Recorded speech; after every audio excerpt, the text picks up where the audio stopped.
Eh bien bonjour à tous, aujourd'hui multi-avis, on a vu du récent, du moins récent, du très vieux, du bon, je vais pas dire ce que c'est tout de suite, et du moins bon.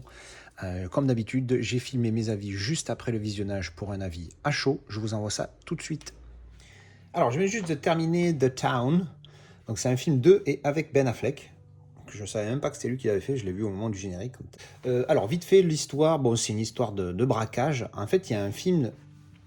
Ce film me rappelle un autre film où il y a cette histoire où le mec voilà, fait des braquages, et puis il rencontre quelqu'un, et puis ça lui donne envie de changer, etc. Il y a un autre film comme ça, mais j'arrive pas à me rappeler lequel. Enfin, un truc assez similaire. Mais bon, celui-là est pas mal.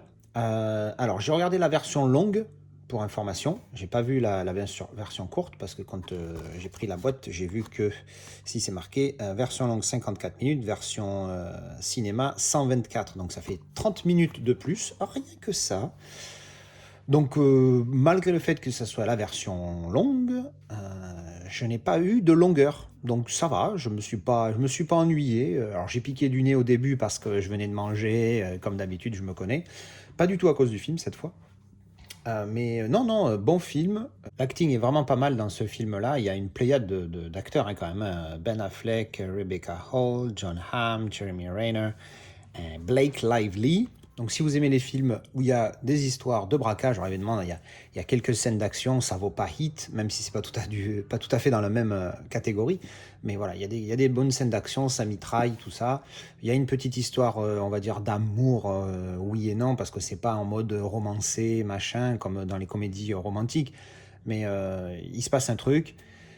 Donc voilà, bon, c'est assez intéressant, ça se passe à Boston. Je pense que si tu es américain, tu connais la ville, peut-être que tu identifies plus une manière de. Déjà, leur accent, parce qu'ils ont un accent, il est chaud, hein. Alors, je ne sais pas si c'est vraiment l'accent de Boston, hein, parce que bon, je ne peux pas dire, mais franchement, c'est compliqué.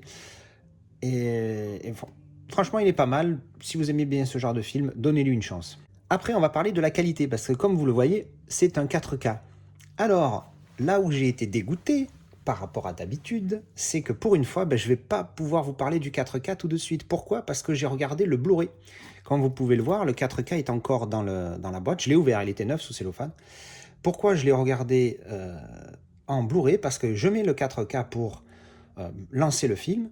Je vérifie, parce que alors, je ne sais pas si vous avez dit, mais rapidement, j'ai un réglage sur mon lecteur. Que je ne sais jamais si les films sont en Dolby Vision ou non. Donc, dans le doute, pour ne pas rater le fait qu'ils soient en Dolby Vision, les 4K, je mets l'option Dolby Vision. Mais l'option Dolby Vision, à partir du moment où je l'active, elle est surtout même sur un DVD. Et du coup, des fois, ça pipe le réglage et ça fait une image dégueulasse. Donc, du coup, je l'active, je mets mon disque, je vérifie que mon lecteur il me dise bien que ça soit Dolby Vision, et là je laisse courir, sinon je reviens au menu, j'enlève le Dolby Vision, je remets le film. Bref, et en faisant ça, je mets les informations du film, et je me rends compte que le film fait que 2 heures 4 minutes. Quel est le problème? Et en fait, c'est tout simplement parce que j'ai vérifié, alors on le voit, c'est indiqué, alors je pense pas que vous le verrez ici, mais grosso modo, il y a marqué version longue ici, sur le Blu-ray, mais sur le 4K, il n'y a que la version cinéma. Donc du coup, niqué. J'ai pas pu voir le film parce qu'évidemment, moi, il y a une version longue, il n'y a pas un cas où je regarde la version courte. Donc du coup, j'ai regardé la version longue. Le Blu-ray, bonne qualité, pas énorme, pas dégueulasse, voilà, il est correct. Donc du coup, comme je vous dis, je peux pas vous parler du 4K tout de suite, mais je vais faire l'inverse que je fais d'habitude. D'habitude, je regarde le 4K, puis après je mets le Blu-ray pour faire un comparatif. Bon, là, je vais faire un comparatif pareil, sauf que j'ai vu le Blu-ray et je vais mettre le 4K. Je vous dis ça tout de suite. Alors, donc j'ai mis le 4K. Ça fait bizarre parce que d'habitude, j'avais l'habitude de dire cette phrase, j'ai mis le Blu-ray. Donc j'ai mis le 4K. Première réaction quand j'ai visionné le film, j'ai cru que je m'étais trompé de disque, que j'avais remis le même. Donc on a regardé quelques scènes. Du coup, j'ai remis le Blu-ray derrière. J'ai vu une différence, oui, mais franchement, bof. J'ai remis le 4K encore derrière. Effectivement, oui, il y a une différence. Le 4K est un petit peu moins granuleux. Ça, c'est vrai. Mais alors, franchement, c'est vraiment... je crois que c'est le Blu-ray et le 4K les plus proches que j'ai jamais vus. C'est un truc de fou. Parce que vraiment, ils sont pas... c'est pas exceptionnel hein, au niveau de qualité d'image. Hein. On est très loin d'un Mortal Engines ou d'un Gemini Man, ou d'un Lucy, ou d'un Miss Peregrine. Mais franchement, si vous avez le Blu-ray, vous pétez pas la tête à prendre le 4K. Même si vous le trouvez à 5 € sans frais de port, limite, j'ai envie de dire que c'est trop cher, tellement la différence, elle est... Enfin voilà quoi, donc oui, encore une fois, comme d'habitude, le 4K est mieux, oui. Mais est-ce qu'il voulait si mieux que ça mérite un upgrade? Oui, Non, pas du tout. si, il faut que tu Alors, achètes des yeux. donc on l'a regardé à deux et forcément, comme vous l'avez entendu, elle partage pas mon avis. Elle pense qu'il y a une grosse différence. Enfin, moi je la vois vraiment pas grosse du tout. C'est vraiment très proche. Donc oui, est-ce que ça mérite l'upgrade? Non, ça c'est catégorique non. Je suis apparemment dans la pièce ici. Il y a quelqu'un qui pense que oui, moi pas du tout. Franchement, le gap est vraiment vraiment léger. Comme je le disais, oui, effectivement, le 4K est meilleur, mais c'est normal. C'est du 4K, ils font un minimum de travail dessus. C'est extrêmement rare que le Blu-ray soit meilleur que le 4K ou exactement le même, évidemment. Mais est-ce que ça vaut la différence? Franchement, pas du tout. Donc, si vous avez le Blu-ray, vous cassez pas la tête. En plus, c'est pas genre un film mythique ou quoi, où on veut se lâcher, on veut l'avoir en plus haute qualité. Donc voilà, ben ça, c'était mon avis pour The Town. Alors, je viens juste de terminer Us. Comment dire? Je suis un petit peu confused. Parce que l'histoire est pas mal, mais le déroulement du film, tu accroches, tu as envie de savoir. Mais en fait, il y a un truc qui va pas au niveau de l'explication de pourquoi il s'est passé ce qui s'est passé. Qui sont ces gens, tout ça, c'est pas ultra clair. Et du coup, c'est dommage parce que il y avait potentiel de faire un vrai truc. Et finalement, c'est un peu... je sais pas, c'est un peu foiré. Donc pour ceux qui ne connaîtraient pas l'histoire, c'est un couple qui va dans leur maison de campagne. Enfin, au tout début du film, on voit une jeune fille, une gamine, hein, je sais pas, 10 ans, 8 ans, qui a une frayeur parce qu'à un moment donné, elle est dans un parc d'attractions, puis elle s'éloigne un peu de ses parents, puis elle se retrouve en face de quelqu'un qui apparemment serait elle. Et du coup, l'image se coupe là, et on se retrouve X années plus tard, et on retombe sur la jeune fille qui a grandi. Et donc cette jeune femme, hein, parce que maintenant elle a des gosses et tout machin, elle se retrouve avec son mari et ses 2 enfants dans la maison de famille. Et là, il y a des gens qui viennent pour apparemment les tuer. Et on ne sait pas pourquoi. Et après, ça part de là, blim bam boum, ça part dans tous les sens après. Et le truc, c'est que tu te dis, ok, c'est intéressant, mais moi, en tout cas, j'ai raisonné comme ça tout le film. Je me dis, putain, c'est intéressant, mais maintenant, je veux savoir. Je veux savoir pourquoi ces gens, ils sont comme ils sont, pourquoi ils font ça, comment, pourquoi, d'où ils viennent. Et les explications données, bon, parce que oui, tu as de la tension dans le film et tout, donc ça c'est important, parce que ça fait partie de ce qu'est un bon film, mais t'as pas les réponses aux questions, tu vois, le côté thriller, le côté je me pose des questions, et ben, t'as pas la réponse. Donc voilà, c'est un petit peu dommage. Donc comme vous pouvez le voir, c'est un 4K, on va parler de la qualité. Alors, instantanément, quand le film a démarré, déjà bonne surprise, Dolby Vision, choc visuel. Surtout qu'en plus, j'avais vu The Town juste avant. Et pour le coup, The Town, il était très beauf, le 4K. Et là, tu mets celui-ci, rien à voir. Et là, t'as un choc visuel, tes yeux, ils saignent tellement c'est beau. Donc, j'ai instantanément remarqué que le Dolby Vision a apporté un plus énormissime. Après, est-ce que ça vaut l'upgrade? Telle est la question. Du coup, on va mettre le Blu-ray. Alors, on vient de glisser le Blu-ray et après on a remis le 4K pour être sûr. Donc moi, en voyant le Blu-ray, j'ai instantanément vu une différence. Mais alors, c'est encore plus flag quand tu remets le 4K derrière. Le Blu-ray est très bon. Ça, on s'est mis d'accord tous les deux. Le Blu-ray est vraiment bon, il n'y a pas à chier. Mais, effectivement, il y a un gap qui est assez significant parce que le Dolby Vision, là, tu le sens hein, quand c'est un truc en Dolby Vision, tu sens qu'il y a cette précision, plus cette précision sur les couleurs, ouais, c'est un truc de malade. Alors, le 4K est beaucoup plus net aussi, malgré le fait que ce soit un DI 2K, il a été masterisé en 2K, mais tu sens qu'au niveau des couleurs, c'est bien plus, la colorimétrie est plus précise. Le piqué est mieux, mais c'est pas on voit la différence, mais c'est au niveau du Dolby Vision. Hein, pour moi, ça me choque, ne serait-ce que les 2 premières scènes. Enfin, la première scène du film, c'est juste énorme. La précision du 4K est juste magnifique. Et puis ces couleurs, voilà, ça envoie la saucisse. Quand vous démarrez le chapitre 3, Ça fait un gros plan sur une forêt, le détail dans les arbres et tout, c'est un truc de malade. Attention, encore une fois, le Blu-ray est très bon. Donc, question subsidiaire, est-ce que ça mérite l'upgrade? Ça mérite l'upgrade, tout dépend par rapport à votre approche du film, encore une fois. Comme souvent, je le dis, si c'est un film qui vous a beaucoup plu, ça mérite le 4K parce que c'est vraiment un très beau 4K. Après, si c'est juste un film comme ça, non, je dirais non. Si vous n'avez pas du tout le film, oui, allez-y directement sur le 4K, vaut mieux acheter, mettre 10 € dans le 4K plutôt que 5 dans le Blu-ray. Si vous avez déjà le Blu-ray, si le film pour vous c'est juste un ok film, bon, pas d'upgrade. Par contre, si vous voulez vraiment en profiter, je dis, c'est pas une démo 4K, hein, mais c'est un très beau. Et encore une fois, Dolby Vision fait la diff. Donc superbe 4K. Voilà, c'est encore une fois, tout dépend de vos envies, de ce que vous pensez du film, etc. Donc, ah oui, je rajoute que le film, je vais mettre 6 sur 10. C'est vrai que des fois, j'oublie de donner ma note, même si je la mets toujours en description. Des fois, j'oublie de donner ma note dans la vidéo. Donc voilà, 6 sur 10 pour le film. Et le 4K, je vais essayer de voir si je vais pas commencer à les noter, à réfléchir comment donner une note au Master 4K, enfin en tout cas au disque 4K. Bref, un très bon 4K, mais aussi un très bon Blu-ray. Alors, je viens de terminer de visionner Anaconda. Oui, je sais, j'ai craqué, je l'avais acheté, vous l'avez vu dans une vidéo déballage normalement. En fait, c'est parce que j'avais acheté autre chose à ce vendeur, il avait ça pour, je crois, 2 €, donc j'ai dit, allez, on va lui redonner une petite chance, parce que effectivement, je l'avais vu il y a longtemps. Mais bon, comment dire, c'est vraiment, vraiment, vraiment moyen, hein. Bon, l'histoire, hein, pour ceux qui connaissent pas, c'est des journalistes, ils sont en Amazonie, sur l'Amazone, pour faire un reportage sur je sais plus quelle tribu, machin.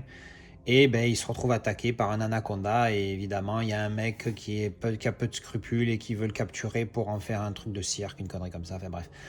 Un scénario qui, voilà, ultra classique, revu. Alors, le film est de 1997, donc en 1997, c'était pas original, mais c'était ok, tu vois. Maintenant, en 24 ans plus tard, tu te dis, ouais, effectivement, c'est vu et revu. Bon, voilà, c'est sympa, c'est 1 h 30. Le film ferait 2 heures, je vous dirais non, ou plus, je dirais c'est insupportable, c'est trop long. Voilà, là, c'est le petit film de 90 minutes il passe bien une soirée, voilà, c'est sympatoche. Bon, pour 2 €, ça va. Précision sur la qualité. Qualité Blu-ray très mauvaise, j'ai envie de dire. Bon, peut-être pas très mauvaise, mais mauvaise. Alors, on y fait attention tout de suite quand on démarre le film. Après, quand on est dans l'histoire, c'est pas qu'on est subjugué par cette belle histoire, mais c'est surtout qu'après, on n'y fait plus attention parce qu'on regarde ce qui se passe plus qu'on regarde les défauts du Blu-ray. Mais vraiment pas top, très granuleux. Il y a à un moment donné, au bout de 20-25 minutes de film à peu près, il y a une scène où ils sont dans le noir, mais en fait, en théorie, c'est la nuit, hein, ils sont complètement dans l'obscurité. Sauf que sur les sur les parties qui sont supposées être très noires, sombres, c'est gris, quoi. Il y a un voile de grain blanc dessus. Oh, c'est une horreur. Mais bon, bref. Donc voilà, Anaconda, je vais mettre 4. Parce que pour moi, à partir de 5, c'est des bons films. Ça, j'arrive pas à dire que c'est un bon film. Mais malgré tout, voilà, il fait partie de ces 4 sur 10 que je vais garder. Parce que pour le revendre, quoi, pas grand chose. Puis surtout, on sait, voilà, c'est le film champagne, voilà, qui peut détendre de temps en temps. Dans une dizaine d'années, je le reverrai en me disant « Ah tiens, c'est rigolo ». Voilà mon avis sur Anaconda. Alors, je viens de terminer Reanimator. Nom de Dieu. J'arrive pas à croire qu'à chaque fois que j'ai entendu parler de ce film, j'en ai entendu du bien. Alors, comme je ne suis pas un expert des films d'horreur, je vais essayer de relativiser un petit peu. C'est un film de 1985. Donc, il date. Donc, forcément, les effets spéciaux, c'est pas la folie. Mais, alors je pense que si tu découvres le film à l'époque ou quelques années après seulement, ça passe. Mais en 2021, voir ce film pour la première fois, négatif. Ça ne passe pas. Alors certes, je suis pas gros client de films d'horreur, gore, comme ça, mais quand même, je veux dire, à un moment donné, s'il y a une histoire plausible, ça va. Bon là, c'est vraiment ultra gore, le mec, bon, il essaye de trouver un truc, c'est vraiment du gore pour trouver du gore. Je comprends tout à fait qu'il puisse être classique, parce qu'à l'époque, quand il est sorti, je pense que ça a fait Ça fait un gros buzz. C'est vrai que c'est un film un peu dégueulasse. Voilà, dans 1985, c'est pas 2021. Mais j'avoue que là, moi, désolé, personnellement, j'ai pas accroché du tout, hein. Alors, pour ceux qui connaissent pas, c'est l'histoire donc d'un scientifique qui est en école de médecine et il crée une espèce de sérum qui réanime les morts, d'où le titre du film. Et sauf que quand il les réanime, ils sont pas spécialement bien, les mecs. Ils se transforment plus en zombies que retournés à la vie, quoi. Et ça devient une histoire gore avec voilà, lui qui essaye de faire ses études, mais on voit bien qu'il est perché dès le début. Enfin bref, voilà, c'est vraiment pas terrible. L'acting, voilà, c'est 1985. Et la note, il y a mon côté j'ai pas aimé, mais le côté je sais que le film peut plaire dans cette catégorie. Bon, j'avoue, il y en a une, elle a plus rigolé qu'autre chose.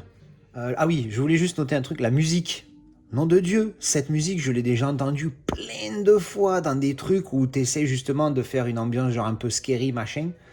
Je savais pas que ça venait de là. Enfin voilà, ça va. J'ai dit, eh ben merde, j'aurais au moins appris ça. Rien que ça, j'ai envie de donner un point de plus. Donc la note, j'hésite. Toi, tu mets combien? 3. Ah ouais. On va dire 3. Parce qu'au final, même si c'était franchement enfin, c'était nul, ça s'est laissé regarder, tu vois. C'est pas comme Freddy où j'en pouvais vraiment plus, tu vois. Ouais, au final, tu vois, j'ai réussi quand même à le regarder. Freddy, j'ai pas réussi, j'en pouvais plus, fallait couper. C'était plus possible. Donc, je vais dire, j'allais mettre 4, franchement. Mais après la scène là, enfin. Laquelle? Les 15, tu sais, quand ils sont. Spoil pas trop, spoil pas trop. Ouais, attends, je peux pas trop dire. Quoi, la scène de fin là? Ouais, sur la scène de fer où ça devient n'importe quoi. Ouais.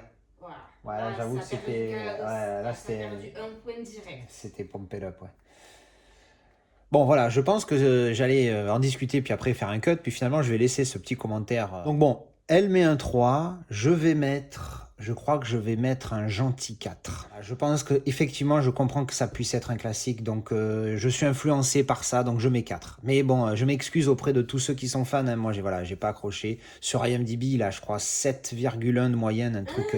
Quand j'ai vu la note, j'ai halluciné. Alors là, j'ai mis pause, je fais une petite parenthèse, j'ai mis pause, c'est la fin du générique qui a marqué la restauration de Reanimator 1985.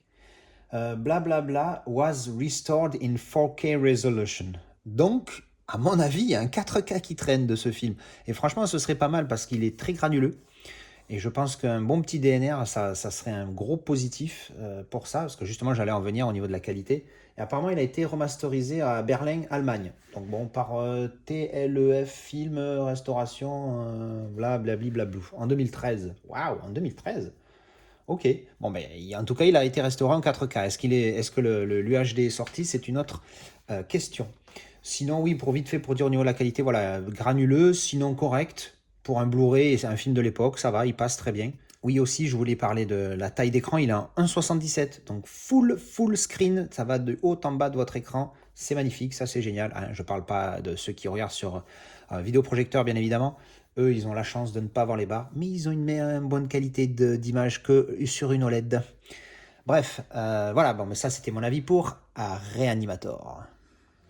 Alors, je viens de terminer Ford vs Ferrari avec Matt Damon et Christian Bale. Pas mal. Moi, je me suis bien régalé. Belle histoire. Le film 2h30. Un chouïa long, on va dire. Allez, peut-être, mais pas beaucoup. Hein. Il y en a, je pense, qui diraient plus, mais moi, je dirais 10 minutes de trop, peut-être. 2h15 aurait suffi, 2h15, 2h20. Mais autrement, super film. Donc ça raconte l'histoire d'une bataille qu'il y a eu entre Ford et Ferrari en 1966 au 24 heures du Mans. Et donc c'est les deux pilotes, je sais plus leur nom là, Ken Miles et lui c'est Shelby, Carroll Shelby, voilà, qui s'associent pour faire une voiture Ford plus compétitrice en face de Ferrari, qui à l'époque gagnait tout sur son passage. Et donc si on voit un petit peu les deux côtés, le côté pilote qui sont voilà, à côté du moteur, qui savent de quoi ils parlent, et puis ceux qui sont à la tête de Ford, entre autres Henry Ford II, qui lui a... Bon, il y a un moment donné, je vais pas spoiler, mais il y a une scène qui est pas mal avec lui. Donc bon voilà, grosso modo, si vous aimez les films de bagnole, de course automobile, tout ça, c'est vraiment un film à voir. Donc ensuite, comme vous pouvez le voir, c'est un 4K. Alors je l'ai trouvé nickel, vraiment une précision au niveau du piqué qui est excellente. Pas grand chose à reprocher. Au niveau du HDR, il était bien traité, quoique un peu sombre. Après 2-3 réglages en augmentant un chouïa la luminosité, et puis surtout j'ai utilisé le HDR Perfect sur mon téléviseur. Ça a amélioré un petit peu parce qu'il était un peu sombre je trouve au début. Donc je testerai ça sur d'autres films que je trouve un peu sombres aussi, ça m'est déjà arrivé. Bon, sinon au niveau du piqué il est très bon. Le HDR est vraiment pas mal quand même. C'est de loin une référence, mais c'est un très bon. En plus, c'est un Master 4K et ça se voit parce qu'il y a un piqué parfait, pas de grain, hein, évidemment. Quand c'est un bon 4K, il n'y a pas de grain, évidemment, si ça part d'un film qui n'est pas en 35 mm. Ou en tout cas, si c'est au moins bien DNRé ou pas. Bon, comme d'habitude, je vais glisser la galette du Blu-ray pour faire le petit comparatif habituel. Alors donc je viens de mettre le Blu-ray et j'ai remis le 4K comme d'habitude pour faire le comparatif. Alors c'est petite précision, c'est assez étonnant parce que sur la boîte il est bien inscrit que c'est en région A et malgré tout j'ai pu lire le Blu-ray dans mon lecteur qui n'est pas dézoné, donc pouce en l'air. Instantanément on a vu des différences. Beaucoup plus granuleux le Blu-ray. Alors pour certains beaucoup plus granuleux, pour moi plus granuleux. Ça fait quand même, il y a une différence. Le 4K est plus sombre. Malgré mes réglages, il reste plus sombre, mais le piqué, il a pas rien à voir, mais il est quand même bien mieux. Donc, à la question fatidique, est-ce que ça mérite l'upgrade? Ça dépend. Comme d'habitude, le Blu-ray est très bon. Ça, il n'y a pas à chier, le Blu-ray est vraiment très bon, il n'y a pas de problème. Il n'est pas aussi bon que certains, mais c'est un très bon Blu-ray. Le 4K est vraiment nickel. La différence, elle est suffisamment importante, tout dépend de votre budget. Si vous voulez vous faire une collection 4K, allez-y, parce qu'en plus c'est un DI 4K, donc on voit clairement que le piqué, au niveau du piqué, c'est nickel. Donc allez-y, si vous êtes vraiment fan du film, comme d'habitude, upgrade. Si après vous avez le choix entre le Blu-ray à 3 € et le 4K à 15, prenez le Blu-ray, parce que ça vaut pas la différence de prix. Mais après, si l'écart est plus petit, si c'est juste 10 balles 4K, allez-y, parce que là pour le coup ça vaut le coup. Mais sinon, si vous avez ni l'un ni l'autre, 4K direct, il n'y a pas photo. Voilà, donc ça c'était mon avis pour Ford versus Ferrari. Alors je viens juste de terminer The Gentleman. Je m'attendais pas du tout à ça, parce qu'en fait j'en ai entendu parler, c'était du genre, je sais plus à quoi on l'a comparé. Et vu le casting et que j'en ai entendu parler, j'ai trouvé le Blu-ray à je sais plus combien, je parti d'une offre de je sais pas quoi. Bref, je crois que je l'ai acheté dans une offre Amazon, enfin on s'en branle.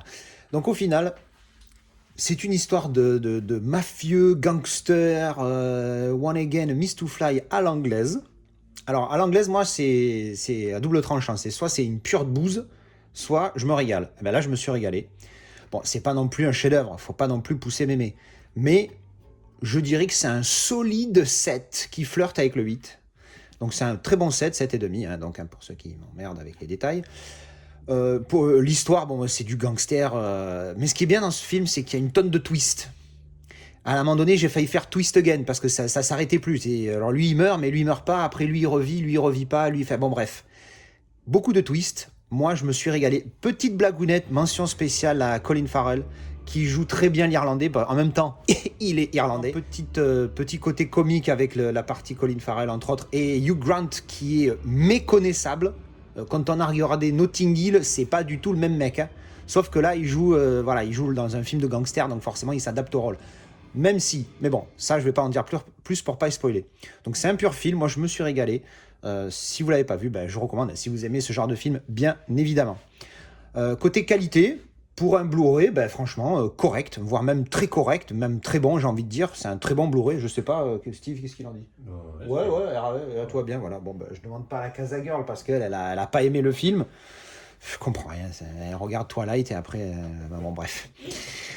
Donc voilà, très bon, le Blu-ray est très bon. Enfin bref, que du plus. Je me suis régalé, pur film, je recommande.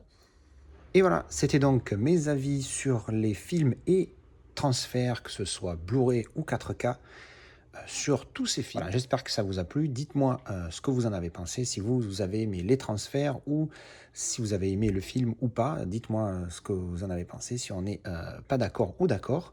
Dans les commentaires. Allez, à la prochaine pour une vidéo avis ou débâche. Ciao!